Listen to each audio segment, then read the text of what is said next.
All right, I think we'll make a start there. So hello and welcome to the fourth event in our In It Together series, which has been designed to motivate and inspire in our new normal. Just a few sort of housekeeping rules. We are recording this event. If you can keep yourself muted throughout, that would be really useful, but do feel free to keep your camera on if you want to. We're going to hear from our speaker today, and after that, there'll be an opportunity for some questions. If you could pop those in the chat and we'll ask at the end, unless you have a burning question, and then if it's particularly relevant through the talk, we might jump in and ask Jay throughout as well. It would be great if you could let us know who you are and which organisation you're from when you're asking your questions, just to help us get a bit of context if it makes sense for the question. So today's topic is personal branding. And we are joined by internationally published author, speaker and consultant Jay Surti. Having practiced as a lawyer for 17 years, Jay realised that many professionals struggle with presenting and public speaking, including herself, which had led to a missed career opportunity as a civil engineer.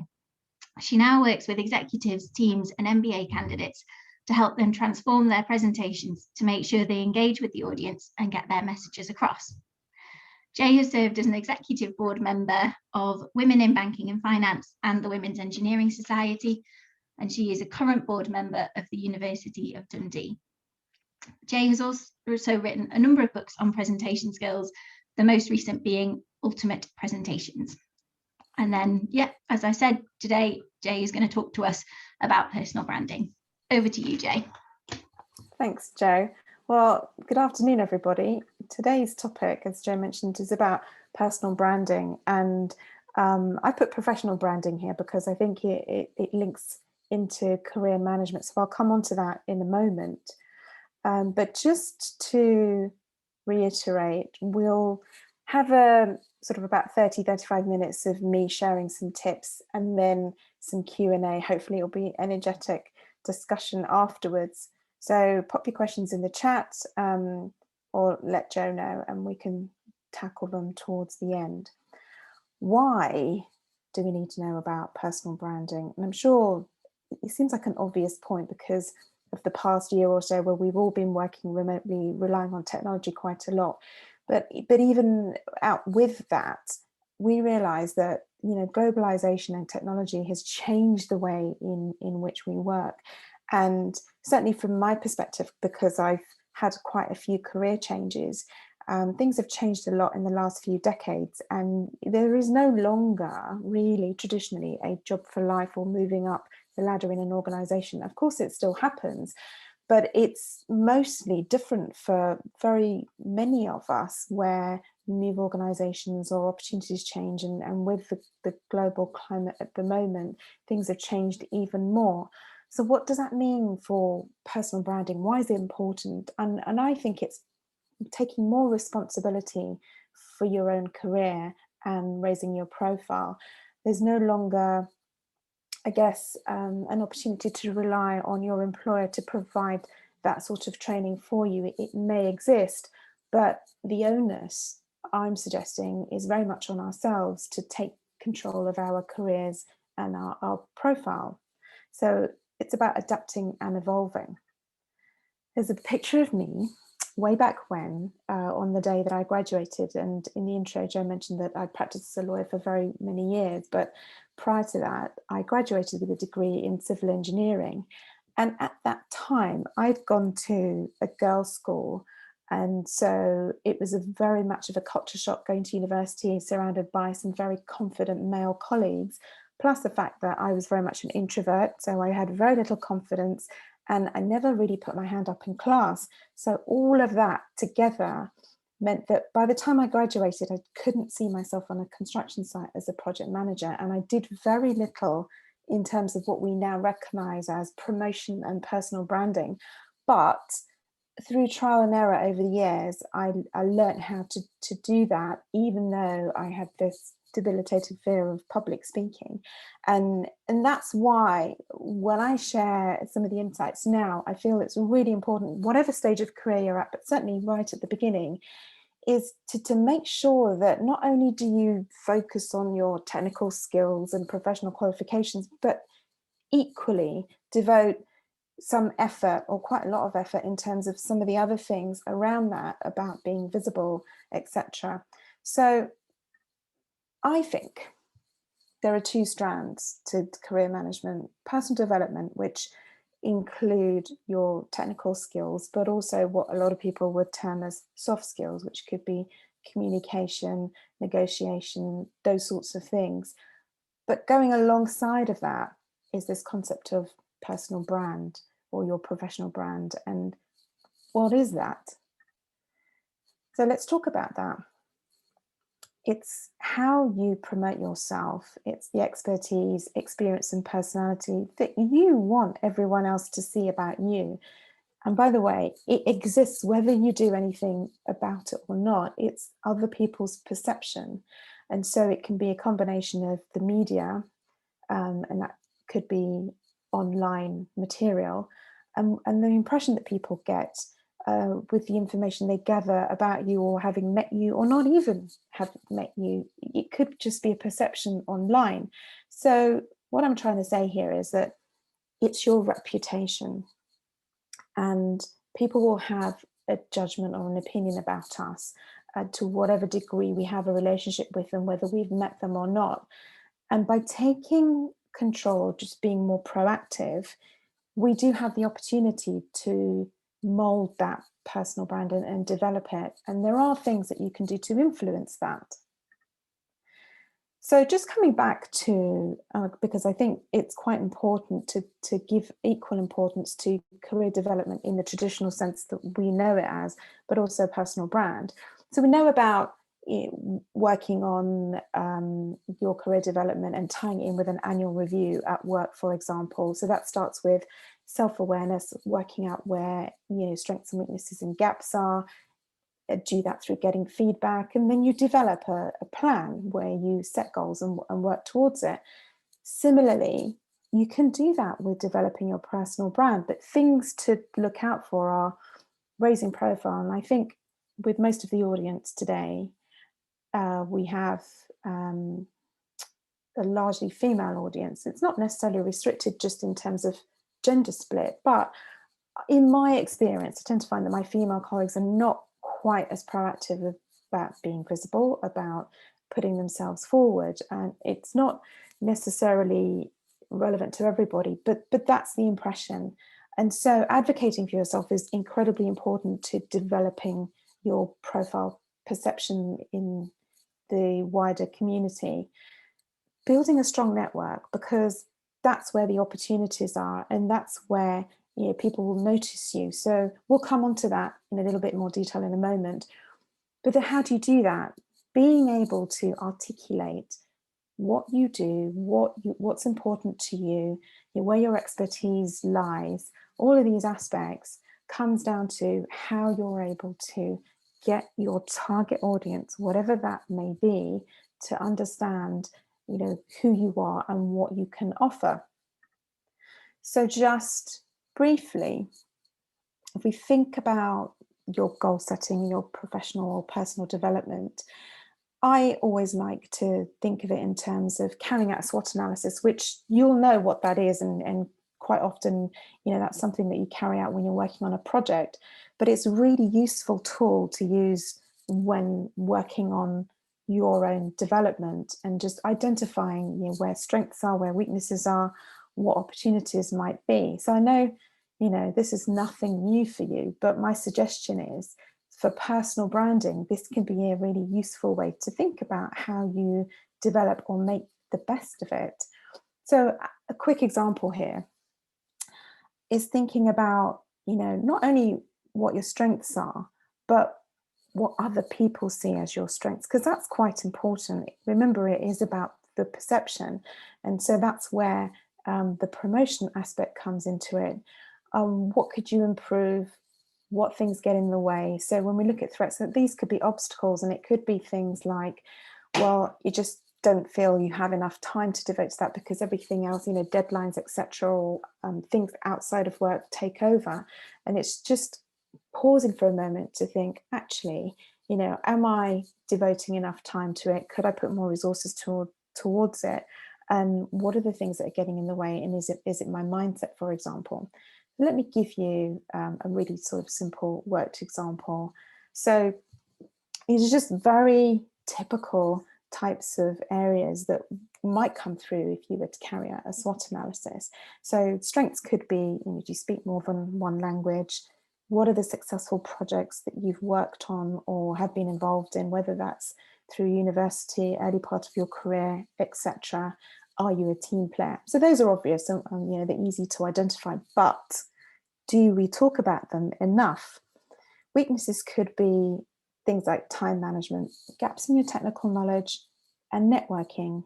And it's something that I found, you know, not that many people enjoy, or they think of it as a potential chore, but actually, you know, as I mentioned earlier, that's where opportunities lie. So, you know, devoting some time or effort towards it is incredibly worthwhile. But because it's not something that many of us enjoy, it might be a weakness. But similarly, if we cross over to opportunity, it's another area that we can work on, so it can appear in more than one box. And then just quickly, threats, they could be external, things that you can't control. So if you're going for job opportunities, it could be competitors. If it's an organizational project, again, similar concept. But, you know, they could also be personal traits, which actually we can do something about. We have more influence.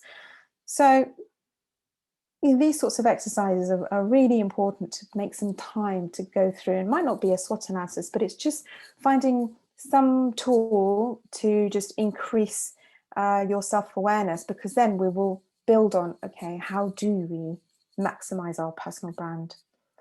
So let's look at personal development. If you'll be familiar with some shape or form of this kind of tool, LinkedIn with annual reviews, etc. So typically it'd be identifying what a goal is, what do you want to achieve, what resources do you need to support you, and what does success look like? And then when will you actually do it and review it in a way very similar to a SMART goal. Let's look at a worked example. I've picked presentation skills because that's a topic that obviously I feel very passionate about, but because it also ties into profile raising, being visible, communication skills to be able to advocate for yourself. So if you wanted to improve your presentation skills, that would be your goal. How would you work on it? What resources do you need? You know, finding some slots to speak, whether that's at a team meeting or being a guest speaker at a seminar or conference, working on it by going on training courses or finding a coach. And then success could be the feedback that you get from your peers or your manager, and when will you do it? So let's use the same concept when thinking about your personal brand. It could be you need to work on your presentation skills, but it could also be working on your LinkedIn profile. I'll talk a little bit about that in a moment. It could be networking. You know, how much time do you devote to that? What sort of activities do you carry out? So in the same way that you might look at your development goals, working on your reputation is a very similar exercise. So profile raising, there are lots of different ways in which you can do that. And I know that you're all very busy people, juggling many or spinning many plates in the air, but there are lots of different levels in which you can contribute towards this aspect of your career. It doesn't have to take up a lot of time. So writing articles or taking part in some kind of thought leadership, there are so many different ways in which we can do that online these days. That's profile raising. It's being more visible. Commenting on other people's shares and posts, again, online. You don't necessarily have to be the producer of that content, but by taking part and engaging with what other people put out there, that still raises our own profile and visibility. Being part of groups, so we're all here as, you know, part of a networking group. that counts. It doesn't necessarily have to be at a meeting or an event. It could be an online group where you discuss certain topics. That's still networking, it's profile raising, it's collaborating.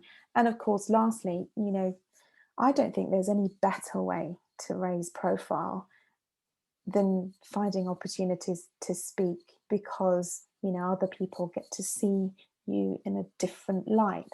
But it's not everybody's cup of tea. And I can say from experience, and for a long time, it was something I really didn't want to do because I found it uncomfortable, until I learned how to be more comfortable with it. And now I actually enjoy it.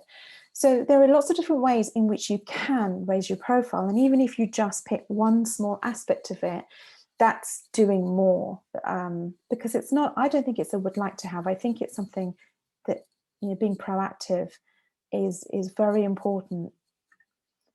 So presentation skills we've talked about, obviously that's a whole different topic, but let's just recap why honing presentation skills, or just, you know, doing something to improve, are useful. Interviews. Going to an interview, you're going to need presentation skills to be able to articulate, you know, all the great things about you, to be able to respond to challenging questions. But also quite often, particularly the more senior you get, part of that process will be delivering a presentation. People want to know how you cope under pressure, how you're able to not only represent yourself, your personal brand, but the brand of the organization.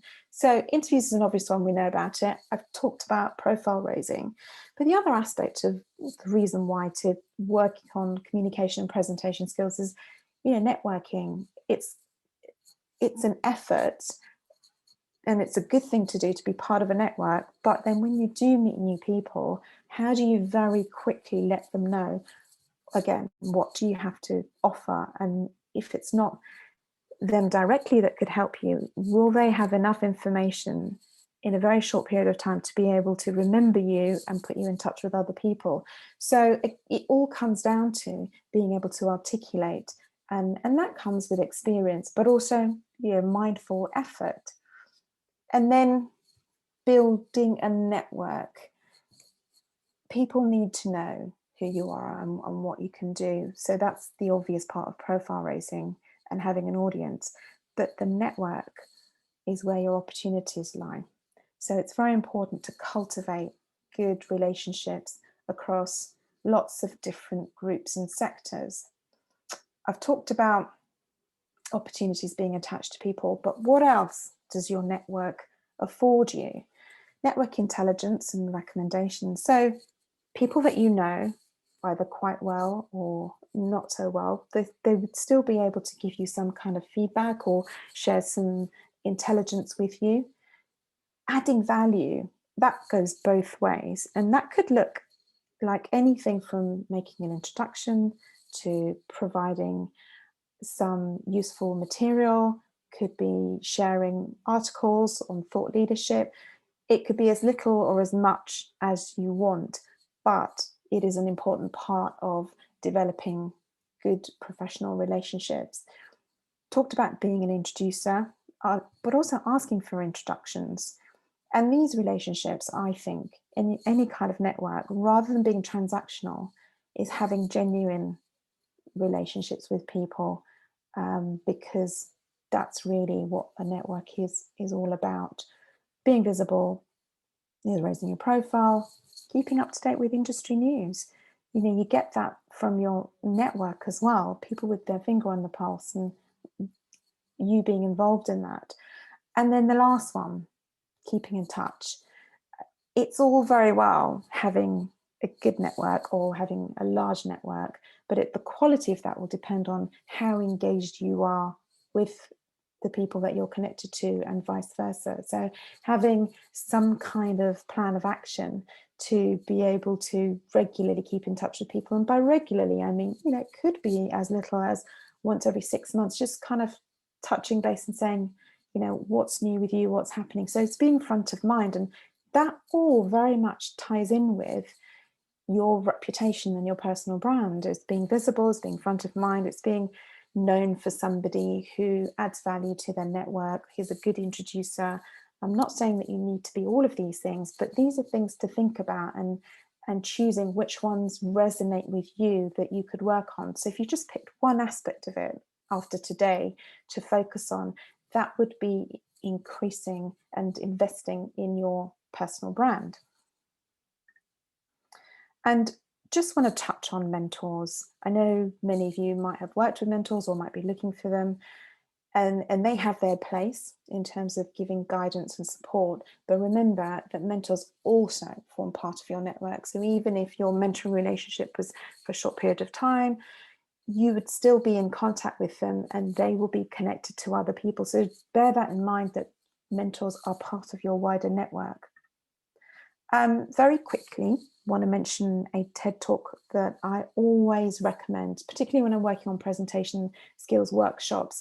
You may already have come across this and have seen it, but if you haven't, please do watch it. It's Amy Cuddy's TED Talk. It's probably about 10 years old now, but a lot of it is around how our mind and body are connected and our non-verbal communications influence a lot. And the reason why I mention it here in the context of personal brand is that I've talked about, articulating what you do really well, but our communication is holistic. So it's not just about what we say, it's how we say it. It's our tone of voice, but also our body language. People make judgments about us all the time. And so having some awareness of when you walk into a room or you're on a video call or on the telephone, what are the things that people are going to focus on? And do you come across the way that you want to, with gravitas, with confidence? Are you approachable? So all of those sorts of things, whatever's important to you for people to know about you. I think this is a really interesting video to watch. Okay, so I want to spend some time talking about online presence, because for all of us, even if we have no social media accounts, there is some kind of visibility online. And it exists. But again, I think that you can be proactive and hone that to a way that reflects you in your light that you want it to. And the other thing that I want to say is, even if you're not online all of the time across social media platforms, a lot of the concepts that I'm going to talk about, particularly concerned with LinkedIn, you could transform them in other different platforms. So you can do that face-to-face, you could do that through email and other ways of communicating with people. So the principles are the same. I'm just using, because we have a short amount of time together, using it as a metaphor for how to engage with your network and raise your visibility. But I think that it is quite relevant for most people on the call today. So basically, what I would encourage you all to do is just do a quick internet search. I've used my own example here to spare everybody's blushes, but a couple of weeks ago, I put myself into Google and this is what comes up. Most of these are me. The second entry isn't me, but other than that, these are all the organizations that I'm associated with. But just look here, the top hit that comes up is LinkedIn. And for many people, if you have a profile, it'll be typically in the top 3 searches that come up. Why is that important? Well, aside from going for job interviews, whenever we go to networking events, etc., people tend to look up or Google you, whether they've met you or after they've met you. And so you just need to be aware of what is showing up represents you, and then what are you going to do about it? So let's look at managing your LinkedIn profile. And I just want to go over some basic things, which you're probably aware of, but just in case, this is the view that, when someone clicks into your profile, whether that's through Google or elsewhere, this is what they're going to see. And you want to make sure that you make the most of what's available to you. So the first thing is, you can have your own personal web address URL with LinkedIn. You can edit it. So an automatic one will be generated for you, but you can click into your profile and then put your name in there. It's like getting an email address, I suppose. If someone else has already taken what you want, you have to kind of find variations, but you could still personalize it. So that's quite good, because it goes into your CVs or your email sign-offs, etc.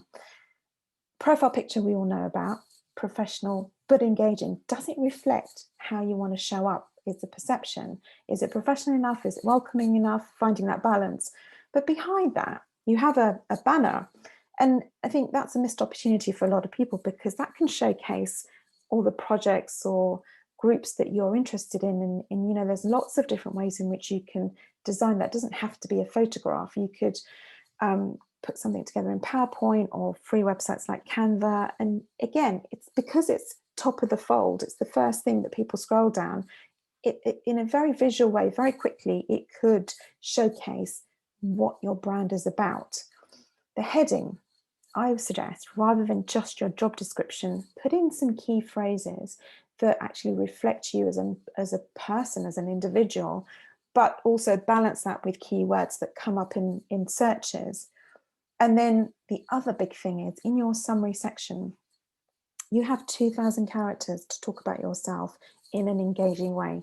This is where you can talk about your interests, your professional interests, give a little bit about your personality. And the brilliant thing about LinkedIn is, unlike your CV, it's not static. You can change it every 5 minutes if you want to and refresh it.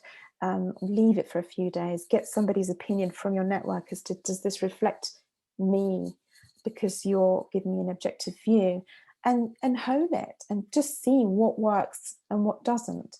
And then lastly, at the bottom, there's a featured section where, if you have written articles, if you have got some videos, well, like today, this is being recorded. So if you are a guest on a seminar or something like that, you have access to, you can link to all of these websites and it shows up in your media.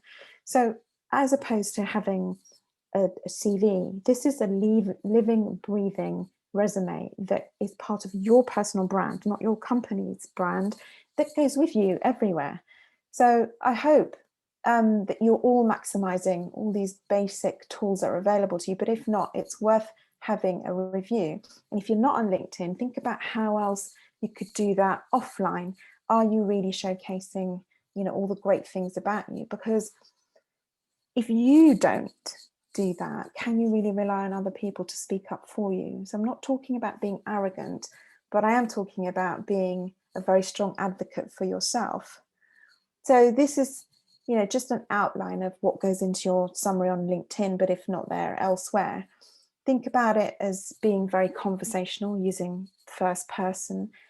Have a look at other people's profiles that are in a similar situation to you, and just get some inspiration of what looks like a good profile and what could be better. And then you pick your own style, something that resonates with you. Use short paragraphs, just make it easy to read so that people can scan and really get a quick impression of what it is that you're about. And personality, I think, is really important. So don't just stick to professional engagements, put something else in there, because at the end of the day, having relationships through networking is having a relationship with actual people. And we tend to forget that when we think of networking or being visible, but it's very much about personality. So the other thing that not a lot of people take advantage of is asking for a recommendation, because this is much more organic than a static CV. Normally we think of references and testimonials or things that we take with us when we leave one organization to go to another. But if you've worked on a project, or you've had a good experience with a particular client, or even if you've just graduated or you're in contact with professors that you've worked on really good projects with, ask directly here, click into LinkedIn, send them an invitation to ask them to give you a quick recommendation. This goes with you everywhere. And if you don't like what they've said, you don't have to publish it, because you get the final approval before you click publish. But I do think this is a really good way to build your holistic reputation, because people will scroll down and have a look at this. So it's something that is underutilized. And then connections, coming back to, well, how do you work on your building and nurturing your network, and think about all the people that you could be connected to, alumni, colleagues that you work with now, colleagues that you've worked with before. People move around. Remember, I talked about we live in a global technological world. Everyone is accessible to us now. So just think about how you can widen your network in the way in which you want it to. It's not about numbers, but it's about the quality of the network. Mutual connections is something where as you know, in LinkedIn, you can ask for introductions. So if you see someone's connected to someone you would like to meet, ask them to be the intermediary and introduce you. That's how you grow your network, and they would be adding value for you. You can do that for somebody else. And at the moment, we're not meeting a lot of people in person, but there will come a time we'll be able to do that again a lot more. Whether that's online or offline, meeting people at events, that's the first contact you'll have. So how do you follow up and cultivate that and grow your network? So it's always thinking about how do you follow up and in a consistent way, the pinging that I talked about earlier. So another key thing, I'm sure you all know, but if you do invite people to connect with you, it's always, I think, much more personable, but also more professional to add a note when you invite people to connect with you. And the way to do that is to click on the person's profile and then hit connect, because it will bring up this box. If you just click connect where it scrolls on your phone or, you know, in the other view, you don't get the opportunity. So just make sure that you always go to the person's full profile and then add the personal note. I think it's just much more impactful. And so how do you combine networking with visibility? And LinkedIn lets you do that really easily. So I just want to talk through a few key things. Just in the context of LinkedIn, but remember, you know, some of these concepts will translate offline as well. But if somebody has posted something, if you do nothing else at a very low level, you can just hit like. That's being visible. That's adding value. That providing you genuinely do like that post. You could reshare, similar thing. Post an update yourself. So you could talk about an event you've been to or something that you found interesting. Tag other people, because by doing that, more people will see what you're posting, but also you're helping to raise other people in your network and their profiles, so colleagues, etc. And writing a blog. I know that takes a lot of time, articles, etc. But LinkedIn lets you do it really quickly. So in addition to a post, you could write a much longer article straight within that platform. And just to make it easier, you don't have to necessarily start from scratch. It could be, in terms of thought leadership, you've seen a really interesting article and you want to share that with your network. Copy and paste it into LinkedIn. Just put an opening paragraph to say, I read this recently and I thought it was very interesting. Add a few hashtags, and then at the bottom, just put in why you thought, you know, it was interesting or something else. So that way, it's not plagiarism. You're just recommending it to your audience, but it turns into a personal blog. Sending messages and keeping in contact, again, really easy to do on LinkedIn. It just couldn't be easier, even quicker than sending an email, but that still works. And remember, at the end of the day, it's a search engine. So, you know, looking for industry developments, looking for opportunities, it's all in there in one place. Groups, another important aspect. It's not for everybody, but again, sometimes by joining groups, you can access people that wouldn't necessarily accept your invitation, and you can have a much more intimate conversation or different type of access. So always bear that in mind. And just to give you an example, I mean, I should probably have updated this screenshot because it's from last year's International Women's Day, but I like it so much.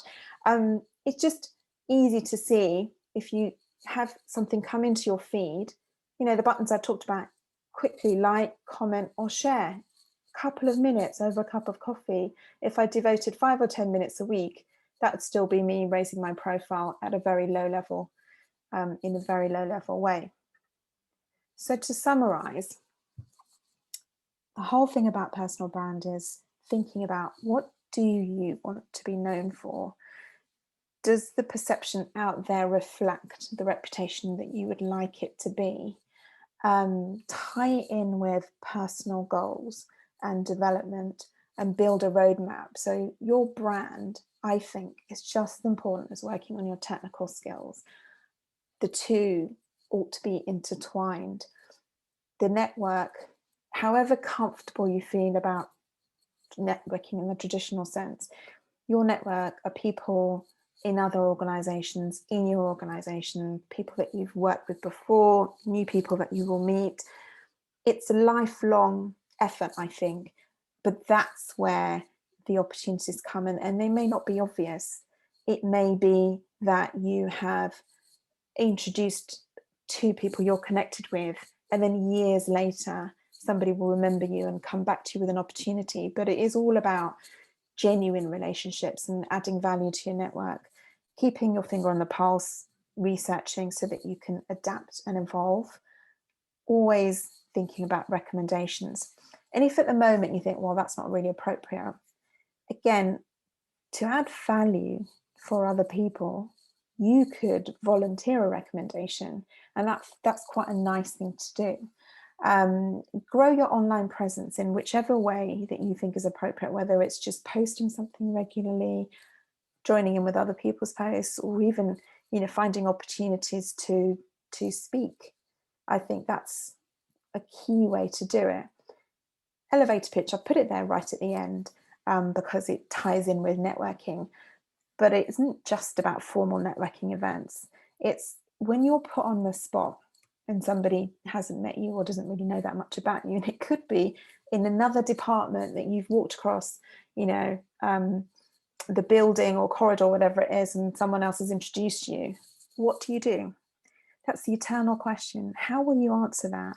What do you do? And it's not just your job title.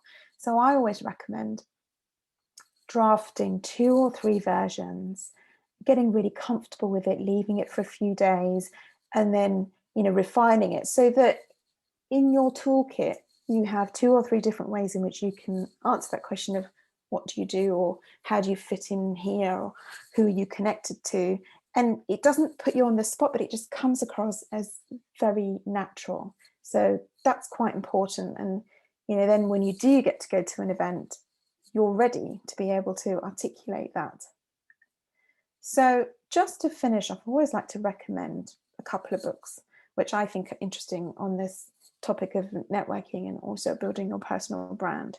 The one on the left is co-written by the co-founder of LinkedIn. And, you know, both of these books are a few years old now, but I think the information is still good. So Reid Hoffman talks about this concept of thinking of ourselves as a startup company and developing our brand in a similar way to if we were marketing a product or a service. You need to let people know what's good about you and why they would need to connect with you. And it's about awareness. So I think it's an interesting concept that, you know, bears a little bit more thinking about. On the right-hand side, this book is all about networking at a very intense level. So it's not necessarily about doing all of it, but just if you are interested in, you know, having a systematic approach and the extent to which you could really develop your network, this is a good book to read, even if you just take 1 or 2 tips from it. But essentially, I think it's about consistency, like devoting time to work on your brand and raising your profile, and devoting a little bit of time keeping engaged with your network, the people that you're connected to, however big or small that may be, rather than just having people on your LinkedIn connection and then not doing anything with it, at the very least. This one, I think many of us know about. It's a great book on personal goal setting, etc. So I won't go into it in too much detail. But so I've talked about LinkedIn quite a lot. I'd love it if you connected with me and, you know, had some questions, etc., or wanted to be part of my network. So these are my details. And now I'm going to open up to some questions and hopefully we can have a discussion. So I'm going to stop screen sharing, Jo, and see if we have any questions come in. Yeah, that was great. Thanks so much, Jay. I'm now going to hand over to Laura, who is going to be chairing our Q&A session. Hi there, everyone. I'm Laura Brown. I'm the Energy Research Programme Manager at Newcastle University. I remember in the beginning of this meeting, everybody forgets to introduce themselves. So, Jo, you need to introduce yourselves as well. So, where are you from? Where do you come from? So there's been quite a, thank you very much, first of all, to Jay for that excellent talk. There's been a number of questions already fielded in the chat. I would invite all the people who are listening, if you've got any questions, pop them in the chat window, which should be down the bottom of your screen. Just click the chat button Tell us who you are, where you come from, and what your question is for Jay. The first question I've got is actually from someone called Joe Douglas Harris. And the question is, what can you do to get the team members to engage in personal development? So if you're a manager, for instance, or if you have a manager who doesn't see the value in going through your personal development plans with you. So the question is what do you do if you're the manager, and what do you do if your manager doesn't share your ideas? Yeah, if you're the manager, I think it's all about motivation and having sort of a compelling reason to do it and leading by example. So if you're the manager and you have regular team, or have a meeting dedicated towards that, and just say, look, we're just going to have a cup of coffee and just talk about this, because this is just as important as you're building your technical abilities. And here's how I do it. It might be different for you, but in your annual review, we're going to focus on certain things. As a suggestion, can we pick one of these areas for you to have a think about and include it? And if it isn't your manager and you need to do it the other way around and persuade them, again, I think it ties in with, if you are advocating for yourself and wanting to raise your profile, then why wouldn't you go to your manager and say, and just lead by example, and say, look, actually, I want to work on my reputation and want people to know what I'm doing. So can you help me? Yeah, and there's bound to be a benefit as well to the company of you raising your profile, exactly. especially if you're a good worker. If you've it got a is. positive personal image, it only reflects well in your organisation. So it's in their interest to help with that, isn't it, really? It is, and that's a really good point, Laura, because I think quite a lot of the time when you're in a way negotiating, it's working out what's in it for the other party, and if you can bring that into your conversation, it's a much easier sell. Okay, thank you. Next question we have is from Julie Harrison, and it was, what would you say to your younger self that wouldn't put your hand up to ask questions? What is the worst that could happen? And when you do it the first time, and this is what I learned the hard way, it took me a good few years to realize that you don't die. And then you just look back and you think, yeah, okay, what would I do differently next time? Yeah, I'd agree with that. And what I've found in my experience, and I don't know if anyone else found this, that although they appear to have a lot of confidence, these chaps that you mentioned, actually they don't. In one way, they deal with that lack of confidence as bravado. Yeah. So it's like false confidence. So when you actually get to know them, they're just as scared and as some of us. But that's the tool that they've helped themselves to deal with the challenge, is just to be so vocal that so it's an interesting perspective. Some people, even though they appear confident, they might not be. Yeah, and just kind of quick anecdote, I've worked with some very senior male colleagues or clients who you'd think could walk in the room and just, wow, they are not that confident, and they've confided in me and said they're not, but it's too embarrassing to let people know. So it happens to us all. The next question I've got is LinkedIn the best platform to use, or would you also recommend using Twitter or Instagram or another platform as well? I guess it depends on where your audience is, or maybe having the choice of two, and also your age group. So LinkedIn is the most widely used and most professional. So I think it's good to be on there. But if the other ones are sort of more relevant to the audience that you want to reach, but make sure that you're consistent with the perception that you're putting out there with your own brand across whichever one suits you the best. Yeah, that's great. And you can also, I don't know about all the platforms, but you can link some of them, can't you? When you post on Facebook, it could show on LinkedIn, or if you put tweets. Yeah, you can schedule and share across different platforms as well. Time saving, can't it?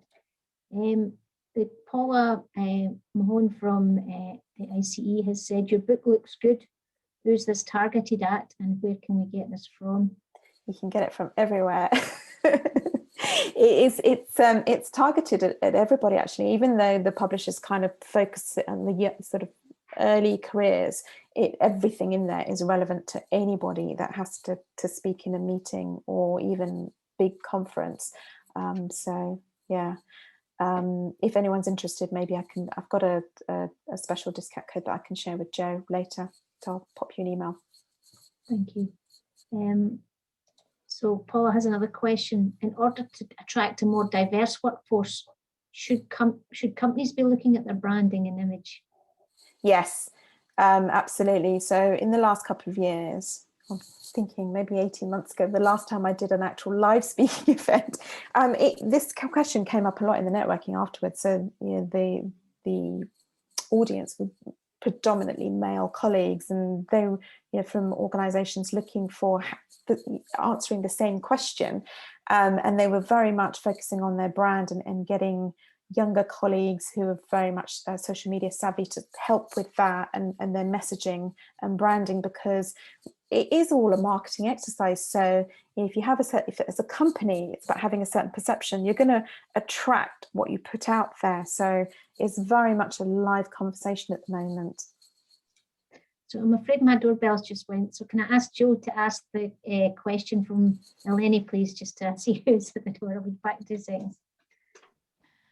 No problem, Laura. I think we're all quite used to this with their virtual events now. Is it a good idea to use a picture of a quote in the banner on LinkedIn that you were talking about earlier, like a quote that's linked to your industry or your interests? Yeah, absolutely. I think it's getting creative, and you can put anything you want up there that you feel reflects you in an authentic way. So professional, but also authentic, something that resonates with you. So it doesn't have to be an image. It could be a quote. Basically, it's a snapshot, isn't it? And if you think that that's something that ties really well with what you want to represent, yeah, why not? What is your advice for someone who edits their LinkedIn all the time but never makes the step to connect with people because they feel their profile might not be good enough? So maybe someone who feels like they need to be a bit of a perfectionist. Yeah, I hear you, because that's a little bit like that myself in terms of being a perfectionist. And I think I've learned the hard way over the years, because I've been in several different industries now, that it's never going to be perfect, and it's better done than not at all. So I guess an easy way to do it is connect with friendly people, 1 or 2, and maybe set a target. So every month you add 1 or 2 new connections. And then one of the analogies I always like to use is, remember, probably can't, but when we were really young, there was a point where you couldn't tie your shoelaces. And after you learned it, it's something that now becomes unconscious, and we don't even think about it. Or if you drive a car, the first time you had a few lessons, it was all daunting, but now you can go from A to B and not remember it. So it's like anything new. The first few times it will be a bit uncomfortable, but after a while, you won't even think about it, because it becomes much more normal for us. So maybe start with a couple of people that maybe on the same peer level that you feel comfortable with, and then take it from there. You could have a pact to grow your networks together.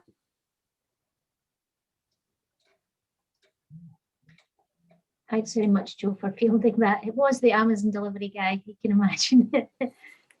So there's another question in the chat. Would you go for regular messaging on social media, or would you wait until you have something to say? It depends. It depends on what kind of personality you are. So I wouldn't say do it necessarily for the sake of doing it. I think it's better always to wait until you have something to say. But sometimes maybe tying into that sort of perfectionism is, well, you're waiting for something really impactful to say, and then you don't say anything at all.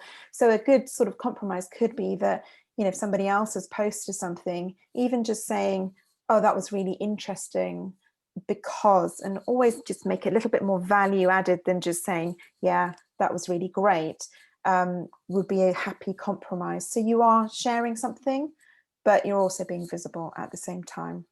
And if you keep your finger on the pulse and you've noticed what's changing, then you can stock up those topics, which then you don't have to sit and think, oh, what should I write about this week? You could scan through that and then maybe post something, because you've already bookmarked a couple of interesting articles in the news or what's going on. So that could help you, give you some inspiration.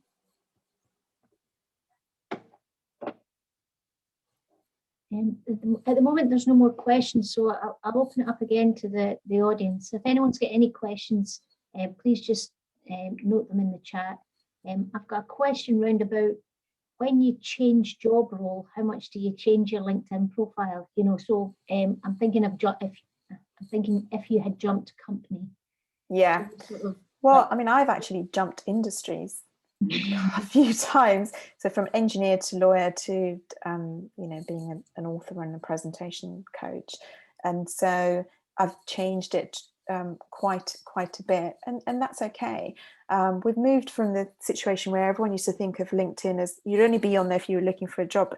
It's much more than that now. The concept's completely changed. It's about being visible and it's about being connected. So I think it's okay to change it. And remember, in the summary section, you can add a little bit more. And if you, there's a question that comes up quite a lot. It's what if I've got two very different audiences that I want to appeal to, but you've only got one profile? See, it's just finding a balance, being very clever with how you craft it.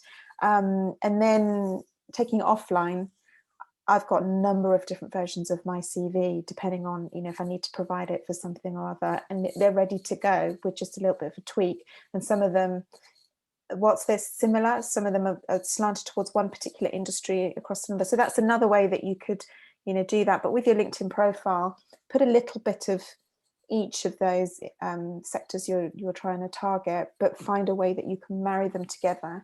And it's absolutely okay to keep changing it. Just remember, you know, that it's current and it represents you right now, and don't overthink it.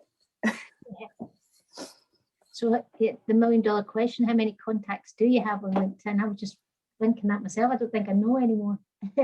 Yeah, oh, well, that's quite interesting. I mean, you know, I've got to kind of be the role model as well. So I have got quite a lot, and it's about time. I think another good practice is to review.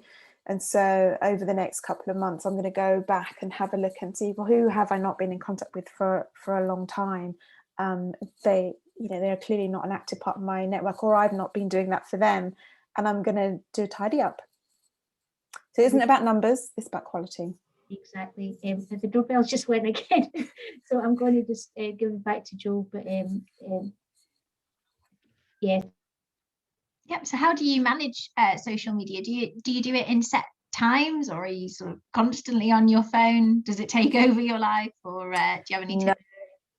I mean, for a while it was quite a lot, but now I'm just very much ad hoc, and so I have alerts on my phone, so I know if somebody's commented or something has come up in my network, and I'll just dip in now and again. So I'm not that rigid anymore. But I think when you first get started, it's quite easy to put it off, or, you know, it's one of those things that's on the back burner. So it's good to get into a habit to begin with, and afterwards it then just becomes, once you've developed a really, you know, decent base and a good network, then I don't think it needs to take that much effort at all. All right, I think one last question about struggling with how personal to make posts. It seems quite easy to post about events, but when you post about yourself, they maybe do get a bit more engagement, but are a bit more difficult to write. Do you have any advice on that? Yeah, they absolutely do get a lot more engagement, and it is about human relationships. So I think it's about doing as much as you feel comfortable with, and maybe a little bit more. So if you start off with posting after events, but then just put in one thing that you personally liked about it, that's quite a good transition to then eventually posting something off your own back without having to link it to an event, for example. So then it could be that you've read something really interesting, or you have an opinion about, you know, something that's changing in the industry sector, and then you can put in a couple of lines about that. But to start off with, if you just want to, you know, concentrate on easy things to post about, but then put in a personal thought, that would be a really good way to get into the habit of doing something a bit more personal, because they do, I think, reflect us as personalities rather than just, you know, being very professional and strict. I'm going to be cheeky and slip in one last quick question. Could you use the summary introduction used on your CV as your summary on LinkedIn, or should the two be a little bit different? No, both, as long as you know, you do sort of review it. I think it's always good to get someone else to look at it. So maybe start with copying on your CV onto your LinkedIn, and then get a couple of other people that know you really well and people that know you less well, to give you their views on, you know, whether they think it reflects you. Could it be a little bit more conversational? Could you add more colour to it, so to speak? And then you can work from there. So to start off with, if you're really stuck, copy what you've got in your CV, but know that you can literally change it every day, but do get feedback, get some opinions. And if you don't like what you hear, that's okay too. You don't have to take on board what people say because it's just feedback, but it's interesting to get that opinion in the first place. Yeah, that's really great. And we've had some really good questions coming in. So clearly the audience have been very interested in what you've been talking about. If anybody missed any of the event today, the recording is going to be available on the Engineering Together YouTube channel within the next few days. And if you look on there, you can look back at all the other events that we've had so far in this series as well. Thank you to all of the supporting organisations involved, and the wonderful team of volunteers who've put together this series of events, particularly Laura, who's supported with the Q&A today. A huge thank you to Jay for giving up her time to speak to us today, and to everybody who's joined us to hear from Jay. Hopefully everybody has picked up some tips on how to manage their personal brand and things that they can take forward, and make some small changes that maybe help with that. And do join us in 2 weeks' time for the final event in this series, the next steps for career success. Thank you. Thank you, everybody. Have a great day and do some personal branding.